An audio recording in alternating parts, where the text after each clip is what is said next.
Any unauthorized digital copy, distribution, or reproduction of this film leading to piracy is a serious offense and is punishable under the applicable laws. Engaging in such activities may result in legal action, including substantial fines and imprisonment.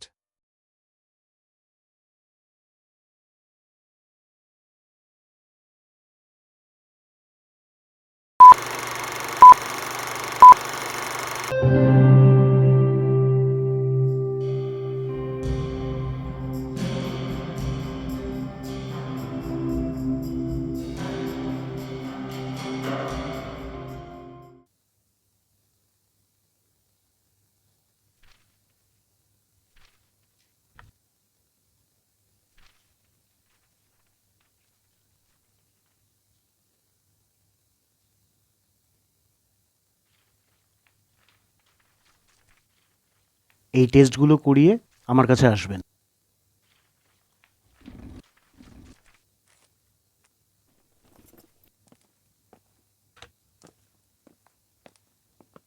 Sir আসবো? আসুন।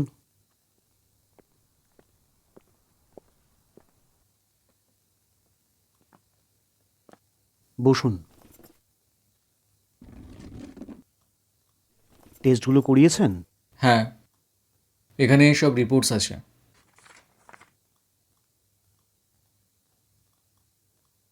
বাহ, সুখবর আছে তো।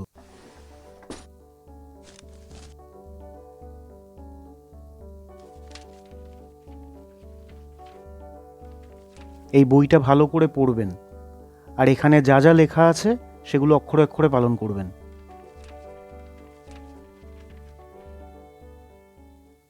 আচ্ছা, ছোটবেলা থেকে কি আপনার কোনো গাইনোকোলজিক্যাল প্রবলেম ছিল? আসলে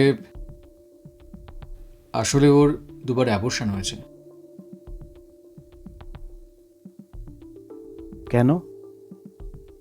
তুমি একটু বাইরে গিয়ে বসো।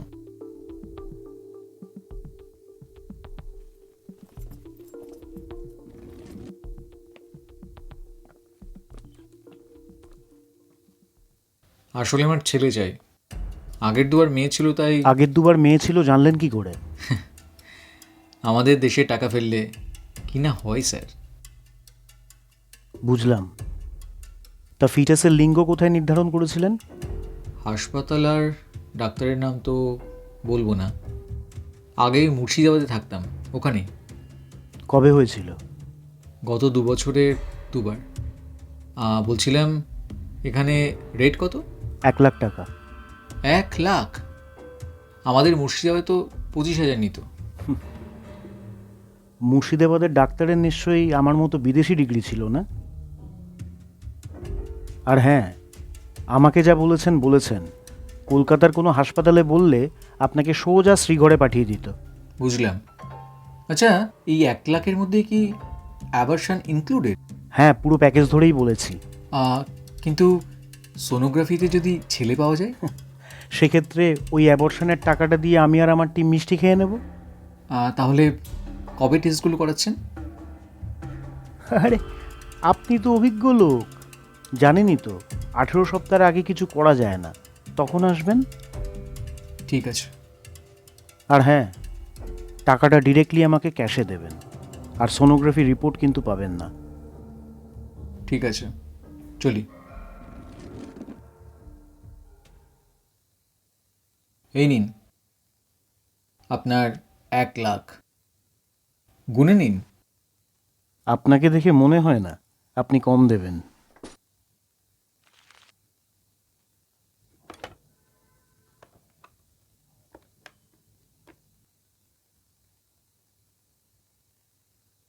হ্যাঁ, একজনকে তোমার কাছে পাঠাচ্ছি, মৃদুলা বর্মন।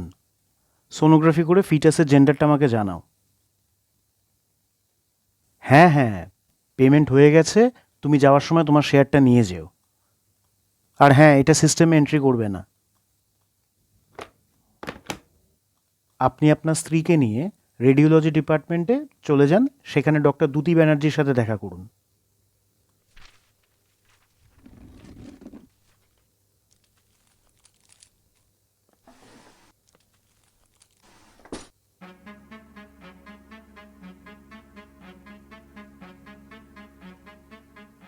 স্যার আসবো?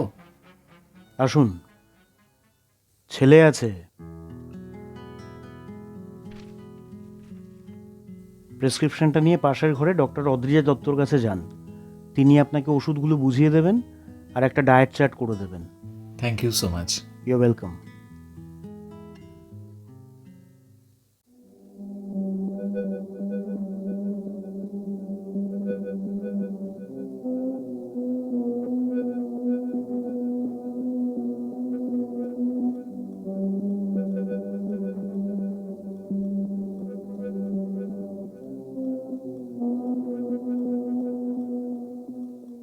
Congratulations, you have been blessed with a daughter.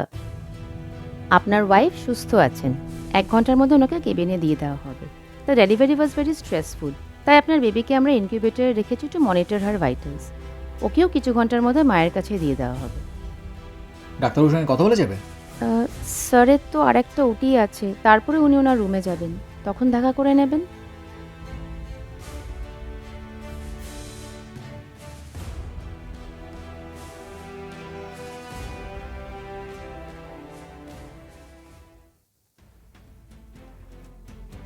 আপনি বলেছিলেন ছেলে আছে, মেয়ে হলো কি করে? যে কাগজে লেখা আছে ছেলে আছে, সেটা দিন তো। আর হ্যাঁ, টাকাটা ডিরেক্টলি আমাকে ক্যাশে দেবেন। আর সোনোগ্রাফি রিপোর্ট কিন্তু পাবেন না। সোনোগ্রাফিটা জাস্ট আই ওয়াশ ছিল। সামান্য কয়েকটা টাকার জন্য লোককে ঠকাতে আপনার লজ্জা করে না? যারা দেবীকে ফুল দিয়ে পুজো করে আর কন্যা সন্তানকে ফাঁসি দেয়, তাদের সাথে কথা বলতে আমার লজ্জা করে। যার মুখে দেবী স্তব, তার হাতেই কন্যা স্তব্ধতা, এমন ভণ্ডদের সাথে কথা বলতে আমার লজ্জা করে। এই নিন আপনার টাকা। আমি বা আমার হাসপাতাল কোনো অনৈতিক কাজ করে না। এটা আগে বলতে পারতেন না? নিশ্চয়ই পারতাম, কিন্তু সেক্ষেত্রে আপনি অন্য জায়গায় গিয়ে স্ত্রীর গর্ভপাত করাতেন। তাতে আপনার কি সমস্যা ছিল? না, আমার কোনো সমস্যা নেই। তবে তৃতীয়বার গর্ভপাত করালে আপনার স্ত্রীর ইউটেরাইন স্কারিং বা সার্ভাইকাল উইকনেস হতো, যার কারণে পরবর্তীকালে কনসিভ করতে পারতো না, বা করলেও মিসক্যারেজ হওয়ার হাই রিস্ক থাকতো। এটা বুঝুন যে কন্যা সন্তান জন্মের জন্য বাবার এক্স ক্রোমোজোমই দায়ী, এখানে মায়ের কোনো ভূমিকাই নেই। তাছাড়া কন্যা সন্তান হলে সমস্যা কোথায়? কপিল দেব, মহেন্দ্র সিং ধোনি বা রোহিত শর্মা যেমন ক্রিকেটে দেশকে বিশ্বকাপ জিতিয়েছে, স্মৃতি মান্ধানা, হরমনপ্রীত কৌর এরাও তো একই কাজ করেছে। জেনারেল কারিয়াপ্পা বা ফিল্ড মার্শাল মানিক শ যেমন দেশকে রক্ষা করেছেন, সোফিয়া কুরেশি, ভামিকা সিংও তো একই কাজ করছে। একটু ভাবুন, যিনি আপনাকে জন্ম দিয়েছেন বা যার কাছ থেকে আপনি উত্তরসূরি চাইছেন, তারাও তো মহিলা, তাই না? Please excuse me.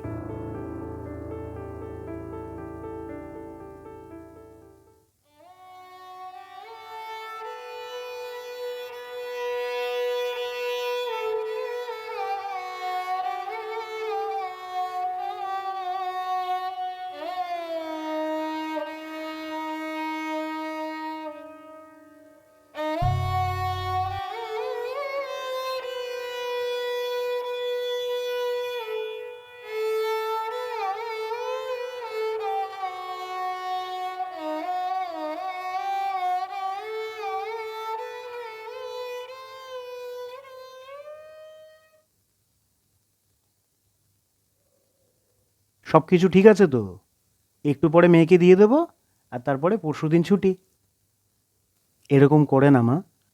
মেয়ের নাম ঠিক করেছো কিছু? বার্থ সার্টিফিকেটের জন্য লাগবে তো। শাশ্বতী। শাশ্বতী নামটা পছন্দ হচ্ছে মৃদুলা?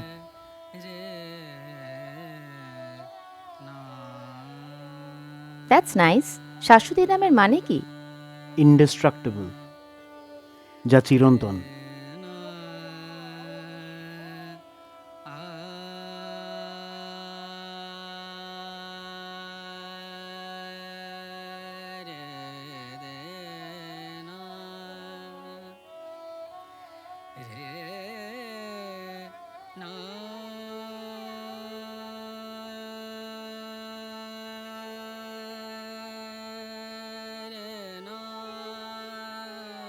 পারলে আমাকে ক্ষমা করে দিও। এইরকম একটা সুন্দর উপহার দেওয়ার জন্য থ্যাংক ইউ।